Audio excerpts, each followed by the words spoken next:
Hello everyone and welcome to the Matrix Exodus, and I'm going to be talking about the illegals who are arriving in the UK. And when we think about the illegals, there's so many images of the dinghies that they're arriving on, these dinghies.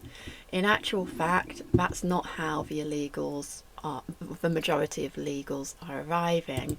They're arriving through these things called bogus universities and colleges, and it's actually through this system that the man who raped me arrived in this country.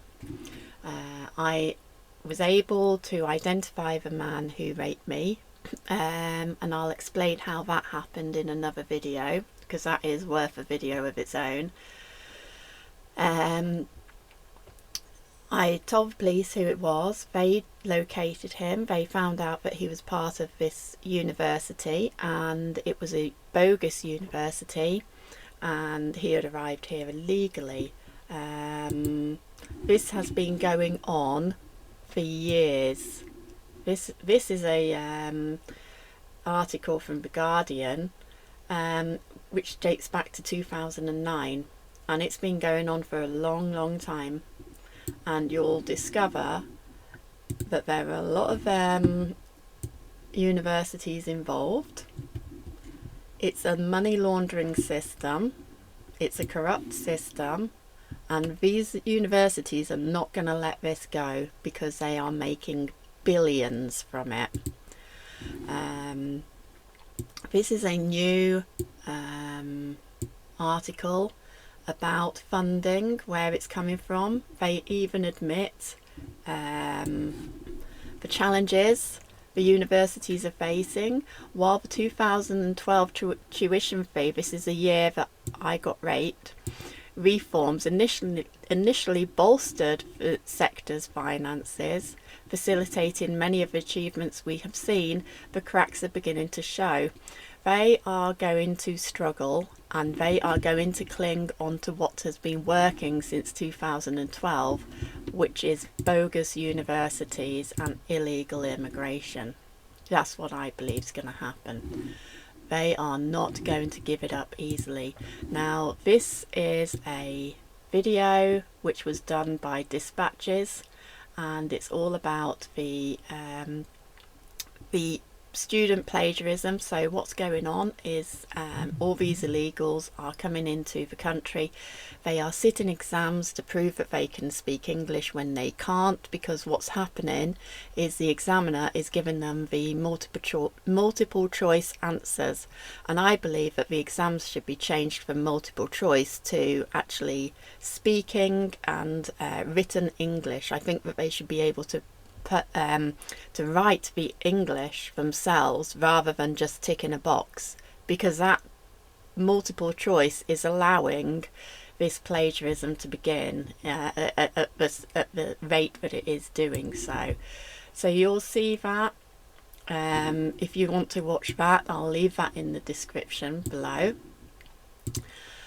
and I'll leave it underneath the links for my book, which goes into illegal immigration in that book.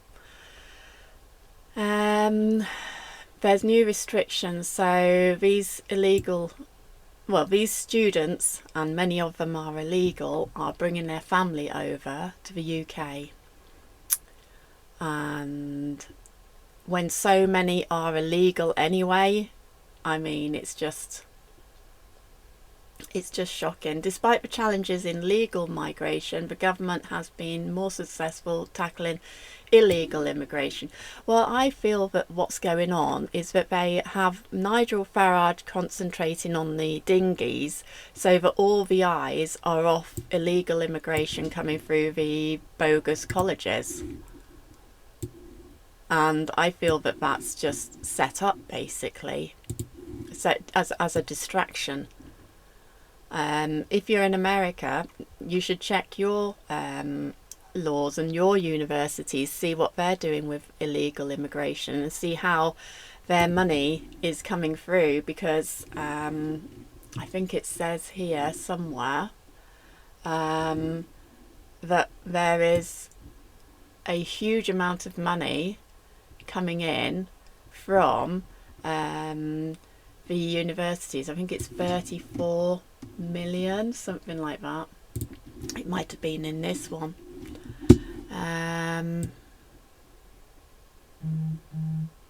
What kind of economy does it bring in?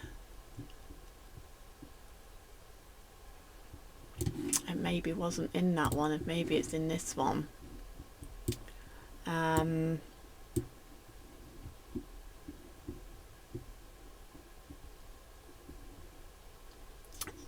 Wherever I read it, it said that they brought in 29 billion, and 96 billion pounds comes from immigration, foreign students, basically. Where the heck was that? Oh, right, okay. So 29 billion is coming from international students, and the total of higher education sector to the economy is 95 billion. So these international students are bringing in a third of that economy. So he says he's going to stop this. I'm going to say they're not going to stop it because the universities are too powerful. They have connections with the media. They're all amongst the same ideology, and they are going to stop all of this. Any resistance towards illegal immigration through the education system is going to be prevented. They're going to get their way, and they're going to get it because they need the money.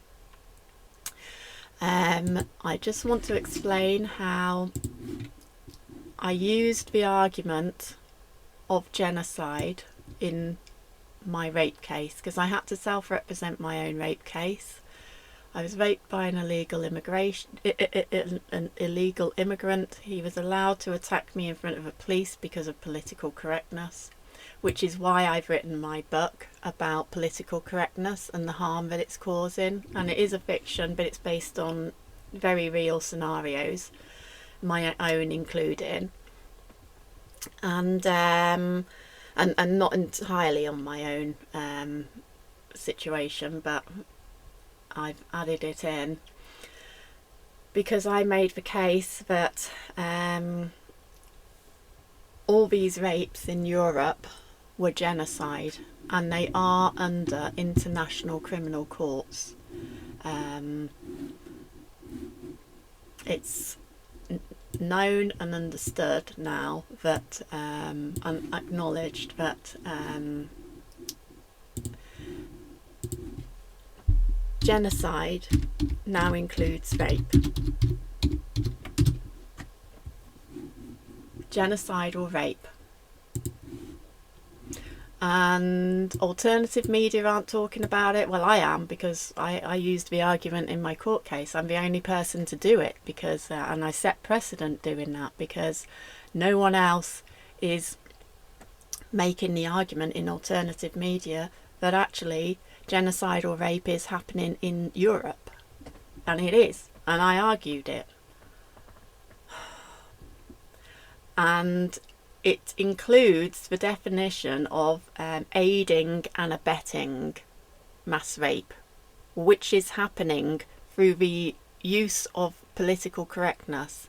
So I argued that political correctness is being used to enable and aid genocidal rape, which it is.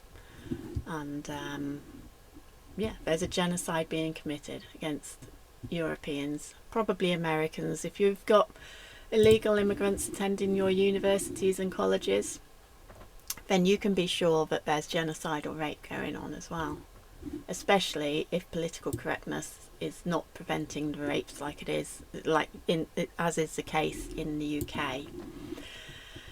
Anyway, that's one of my arguments in my court case, and yeah, it did set precedent. I am glad that I made that argument because no one was willing to make. I asked lawyers, can you make this case for me?